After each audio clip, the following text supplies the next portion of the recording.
ഏക മധ്യസ്ഥൻ. 1 തിമോഥെയോസ് 2:5 ദൈവം ഒരുവനല്ലോ, ദൈവത്തിനും മനുഷ്യർക്കും മധ്യസ്ഥനും ഒരുവൻ. ആദാമിൻ്റെയും ഹവ്വയുടെയും പാപം മുഖാന്തരം മനുഷ്യൻ ദൈവസാന്നിധ്യത്തിൽ നിന്നും അകന്നു.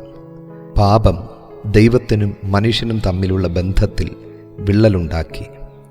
മനുഷ്യൻ്റെ നന്മപ്രവൃത്തികളാലൊന്നും ആ വിടവ് നികത്തുവാൻ കഴിഞ്ഞില്ല. അതിനാൽ ദൈവം മനുഷ്യരിലേക്ക് എത്തുവാൻ ഒരു മധ്യസ്ഥനെ ഒരുക്കി. ആ ഏക മധ്യസ്ഥൻ കർത്താവായ യേശുക്രിസ്തുവാണ്. ഈ മധ്യസ്ഥൻ്റെ 2 പ്രത്യേകതകൾ ഇവിടെ കാണുന്നു. ഒന്ന്, താൻ ദൈവമാണ്, അതിനാൽ ദൈവത്തോടുള്ള ബന്ധം ഉണ്ട്. 2, അവൻ മനുഷ്യനായി വന്നവനാണ്. നമ്മുടെ വേദനകളും ദുർബലതകളും താൻ അനുഭവിച്ചിട്ടുണ്ട്. അതിനാൽ മനുഷ്യനെയും ദൈവത്തെയും തമ്മിൽ ബന്ധിപ്പിക്കുന്ന ഒരു പാലമാണ് യേശുക്രിസ്തു.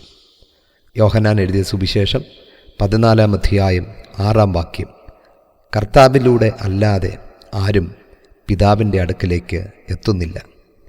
ഈ മധ്യസ്ഥൻ ക്രൂശിന്മേൽ സർവ്വമാനവരാശിയുടെയും പാപം വഹിക്കുകയും ദൈവത്തിൻ്റെ നീതി നടപ്പിലാക്കുകയും ചെയ്തു. തൻ്റെ രക്തം കൊണ്ട് മനുഷ്യന് ദൈവത്തോടുള്ള സമാധാനം വീണ്ടെടുത്തു.